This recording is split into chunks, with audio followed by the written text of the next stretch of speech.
The 2020 general election will without a doubt be one of the most crucially contested since Ghana became a democracy or returned to democracy in 1992. The NPP's Nana Addo Dankwa Akufo-Addo, the incumbents, comes head-on with the NDC's John Dramani Mahama. A battle of records, 4 years on each side.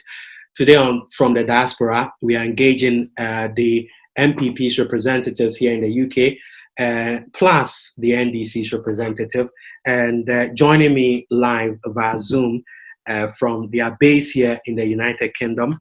Isaac Banie is with the NPP. He's the NPP Reading Chapter and a member of the NPP UK Communication Team.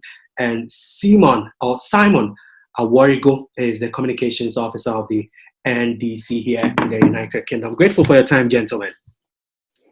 Thank you, Mr. Afreh-Nuamah. Yes. Thank you. Let's start off with the most trending conversation in Ghana today, the selection or the naming of the NDC's running mates going into the 2020 general election. Of course, I'll start with you, Isaac, for one reason, because your party had actually, for lack of a better word, taunted John Dramani Mahama to name his running mate. He has named him here now, former Education Minister, Professor Jane Nana Opoku. What are your thoughts, quickly, on her choice? Thank you for giving me this opportunity to express my view. Well, a lot of people are talking about the naming of Professor Nana Opoku to support former President John JDM. Sorry. For me, we are talking about a ticket, so we need to look at the two as a ticket, the president and the vice. Okay, I don't want us to separate them and look at them individually because they are coming together as a ticket. And my first comment that I will make is for those of you who are good in mathematics, there is this mathematical fact that if you multiply any positive integer to 0, or you multiply it by 0, the answer you get will be 0. It doesn't matter that integer is 10, 100, or 1,000. Unfortunately, that is what is coming at the moment. Who is the positive integer, which is negative? Well, I think you understand it. John Mahama, Ghanaians have already given their verdict about John Mahama. John Mahama was the president, former president, was, the president of Ghana. And Ghanaians saw the way he led the country, and they decided not to renew his mandate for him. So in this equation, I'm representing him by somebody that Ghanaians have given verdict that they cannot allow him to continue leading the country.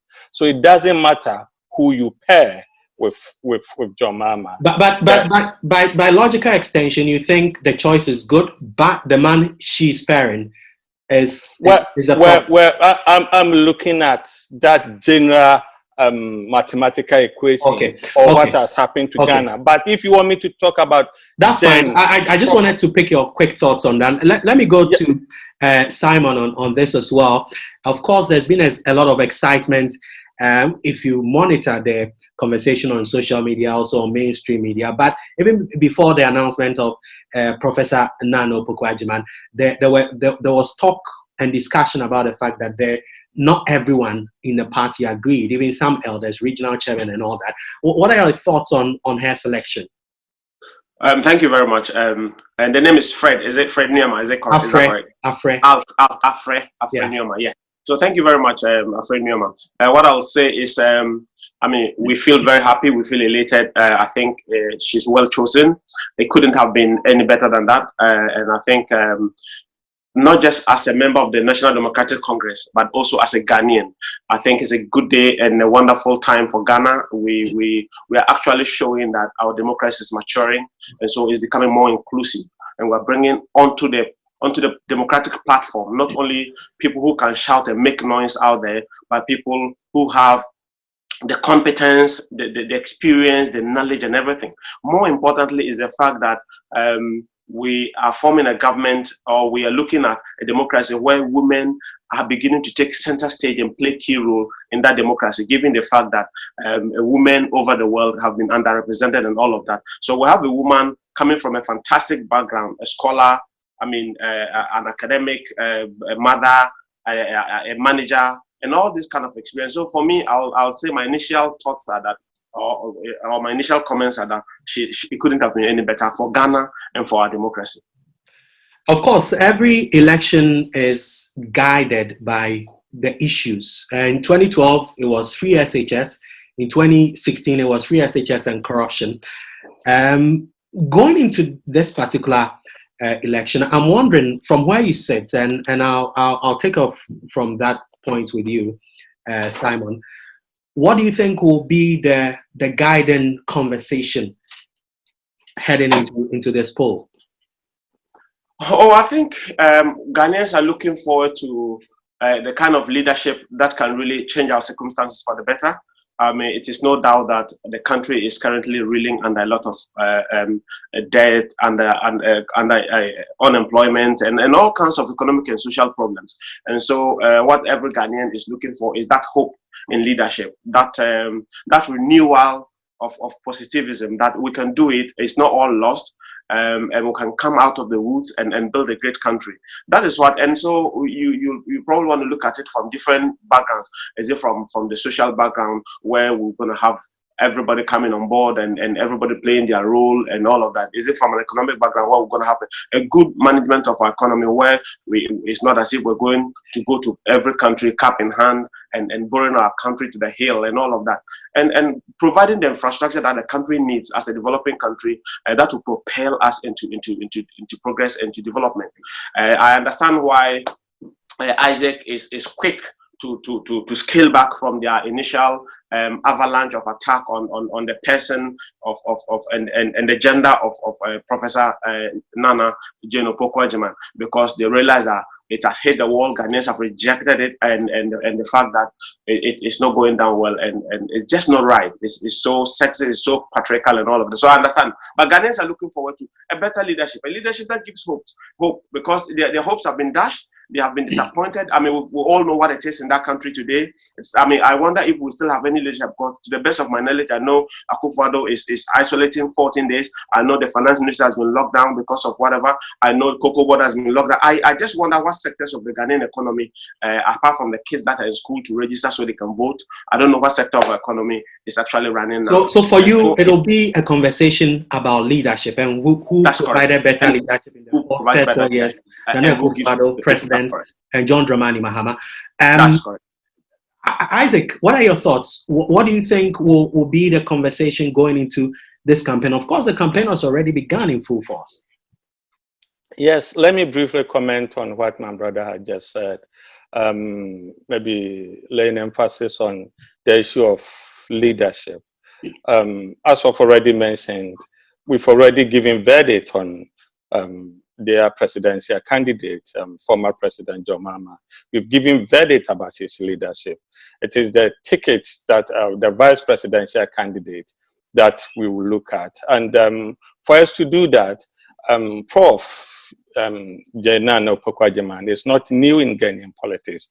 She was actually the former educational minister.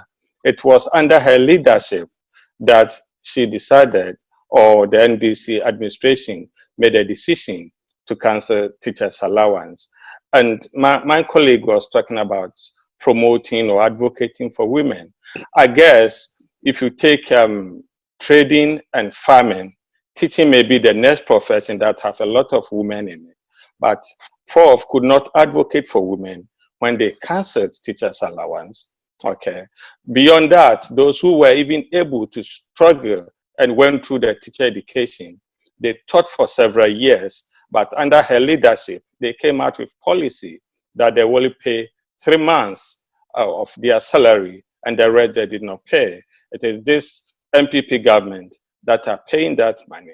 So if you are talking about somebody bringing new leadership, hope, Ghanaians don't see that in Prof or John Dramani. But to my question then. going back to your question about what will be the focus of campaigning or what Ghanaians will use, my view is that people take into consideration so many factors when they are voting for president. Some will place much emphasis on health. Others will look at education. Others will look at agriculture. What's the NPP going to focus on? If you look at our manifesto and our delivery coming into government, you can see that we've touched on all the various sectors. If you take education, you can name them. I don't want to be mentioning them. If you go into agri, you know what we are doing in agri. If you go into health, whilst our colleagues were more interested in building structures without providing them with hospital equipment or even recruiting nurses and doctors, we've spent more time recruiting health personnel, doctors, nurses, to man these hospitals. We've provided with ambulances and drone and so many things.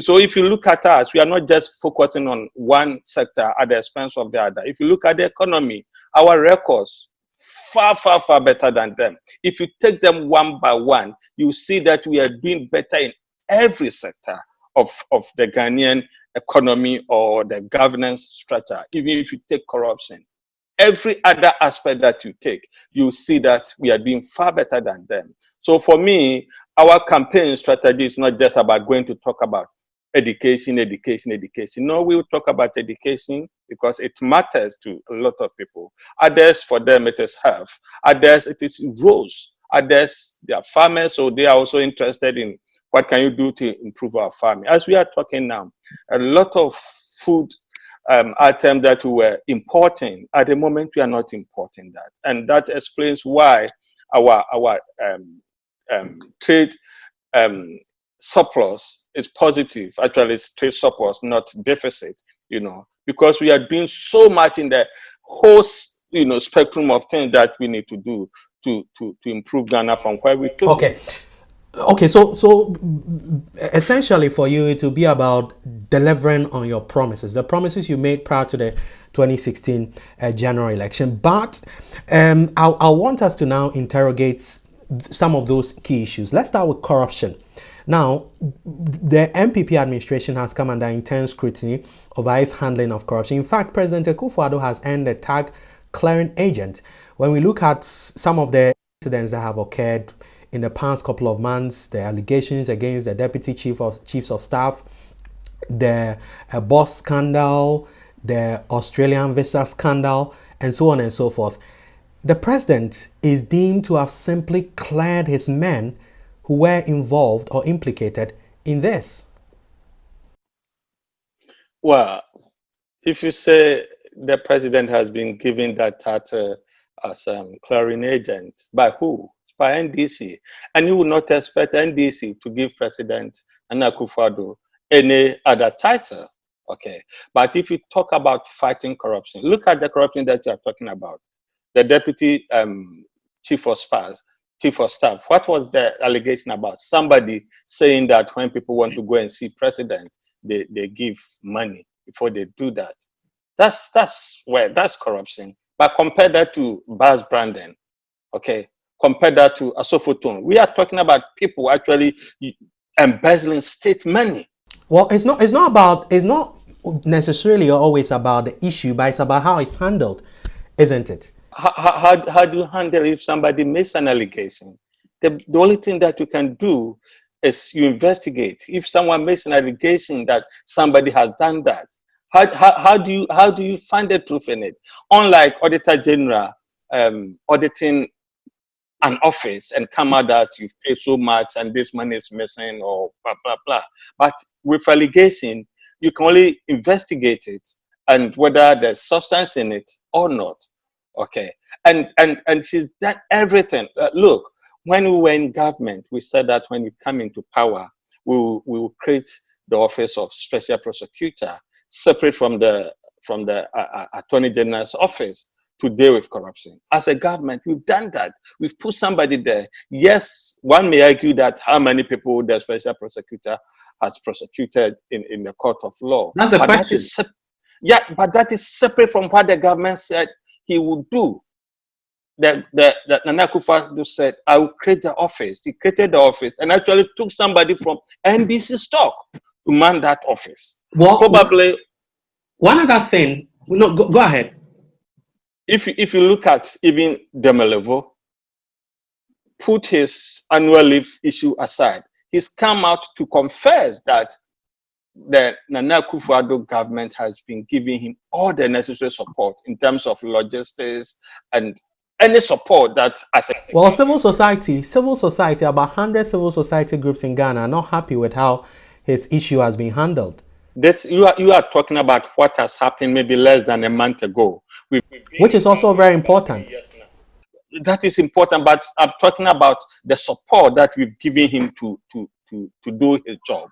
That one, no one is commending us. Is that what people are saying? This issue that we are talking about, probably we all need to reflect on our constitution and think about it.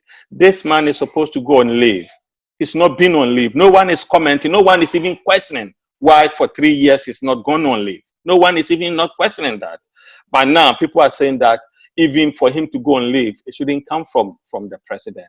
But people forget that the board wanted him to go. He refused to go. Then he was reported to the presidency. Then this whole issue came about. But for me, if you do it that way, then we actually putting the cards in front of the horse. Let me come to Simon now. Simon, the NDC is certainly not impressed with this government's record in tackling corruption, no? That's correct. We're not impressed. And it's not just about the NDC, it's about the ordinary Ghanaian out there. And let me say a few things on Professor J. Nana Akufo-Addo, just in reaction to what my brother on the other side said. As a Minister of Education, Nana Akufo-Addo delivered very successfully. On the issue of, and the thing is that when we're having these discussions, we need to take away the politics and be very honest with the issues. And so you can try, I know it's politics, and you try to find some fault with her, and that's fine. But when we are trying to find this fault, we need to understand the issues we're referring to and be honest in what we say. Because you see, government has a policy, and it is the understanding of every single Ghanaian that if you go to the outer parts of our country, to rural communities, you find out that there are a lot of classrooms without teachers. We had this system of this policy where people who went to teacher training college, and I'm actually one of them, who go to teacher training colleges, they were entitled to allowances. Because our purse is limited and it's not a bottomless kind of resources where we can be able to do everything.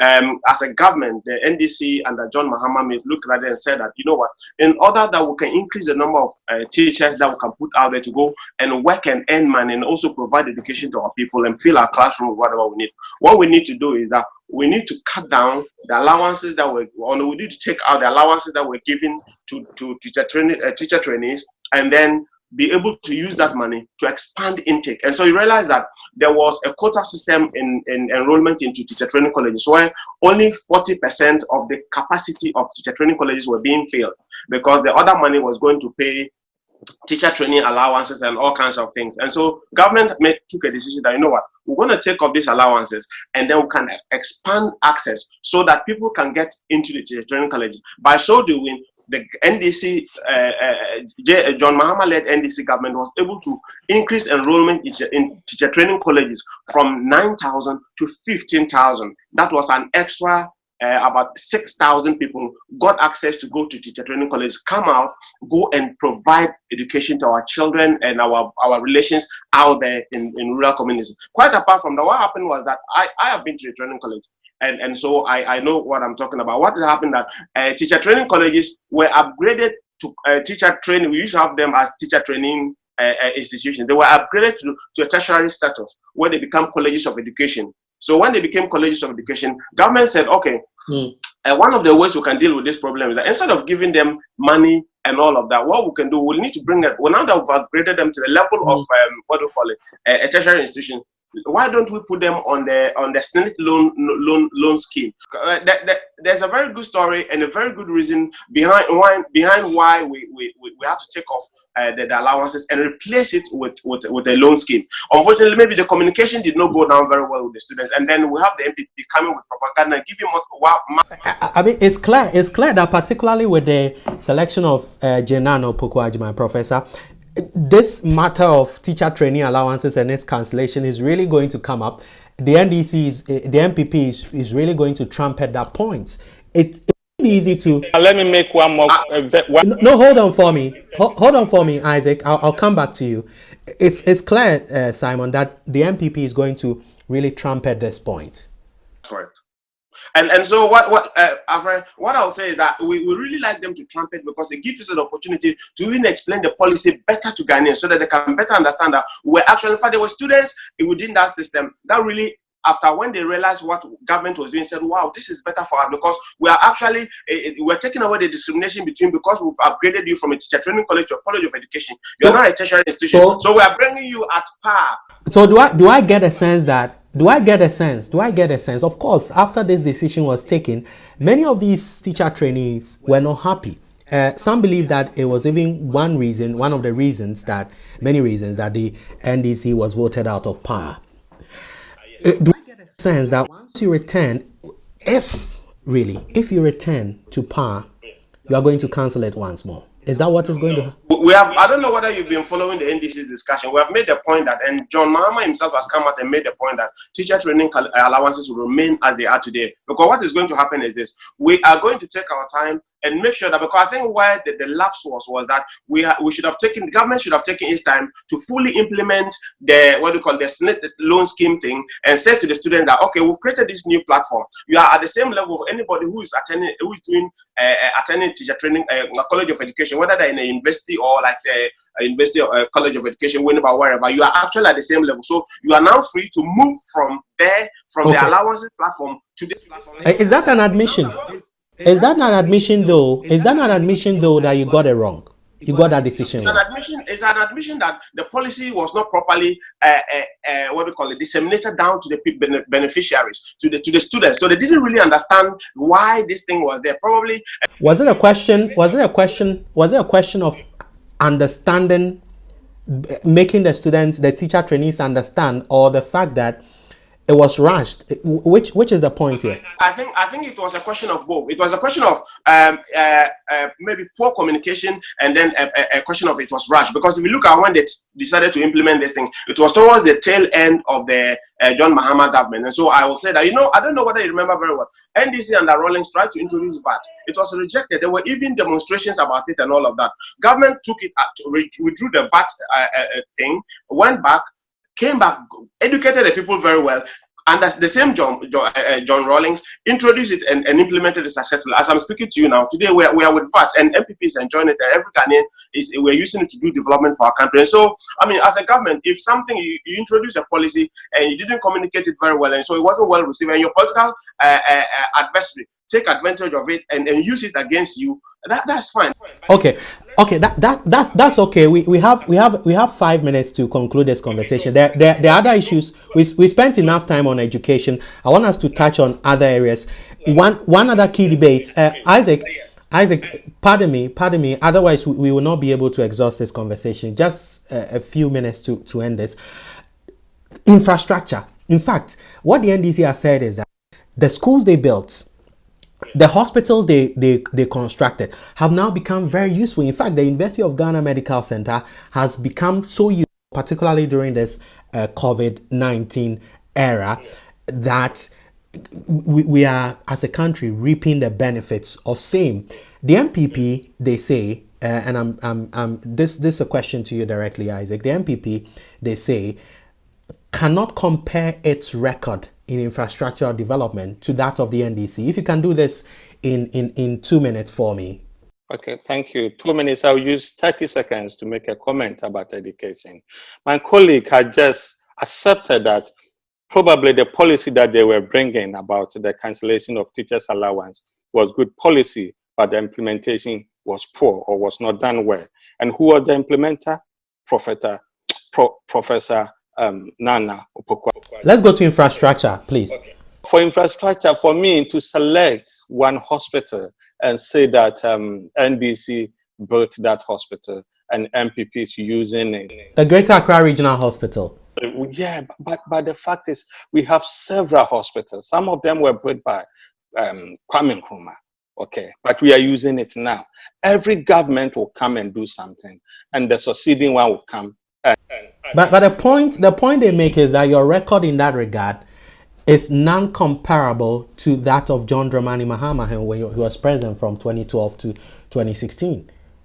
Well, this is argument that people make. Okay, you are in UK, you see GP surgeries and other places that we go. You don't go and see big buildings or anything.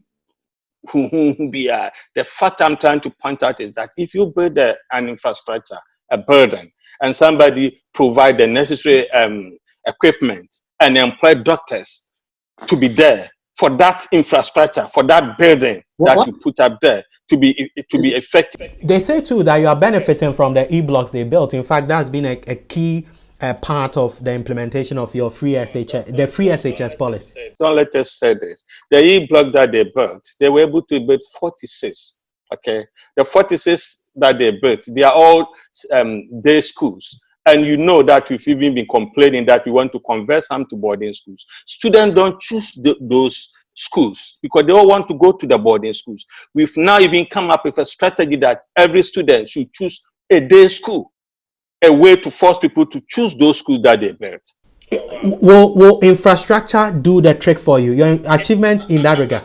I wish you could even give me 2 minutes as it did. But let me just say something very quickly because you don't have time. On the issue of what you just said about the policy implementation and admission that it was a policy failure, no, that's not what I said. What I said is that when you're implementing a policy, you look at the beneficiaries of that policy. If the when then we'll have a political party that came out there and did everything, any good thing was seen as bad and influenced these young people and who did not really probably understand what was going on against the government of the time. And so we're saying that it is the people, the beneficiaries, who have the better say. And so we're saying that we're going to communicate it properly and we're going to make sure that we implement it in a way.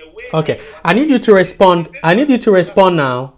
It's not a matter of the fact that we're saying that, oh, it wasn't right. I mean, but today they are benefiting from, but every Ghanaian is benefiting from, but it's the same what we introduced that they did Kumi Preko and all of that. But today, and so it's politics that we're doing. So you bring the policy back. But talking about, can you just allow me, because that's why I kept quiet when he's talking, and that's how we can have a. Our time is up. Our time is up. Unfortunately, so, I wanted you to use the time to. So what I'm saying is that hospital he's talking about, they have done nothing. In 10 seconds. There are so many other places in Ghana that chiefs and everybody has come out to complain about hospital not being stopped. I've seen hospitals that have been installed, everything that have been left. University of Ghana Medical Center is one of the hospitals that they nearly even killed a young man. And yet their ministers are there. It is a failed government that has nothing to show. Okay. You have seen e-blocks where just next to that e-block, they are saying that they are expanding a school facility nearby. When that e-block is in. Thank you very much, gentlemen. So that's how you select the government. I'm very grateful for your time. I'm very grateful for your time.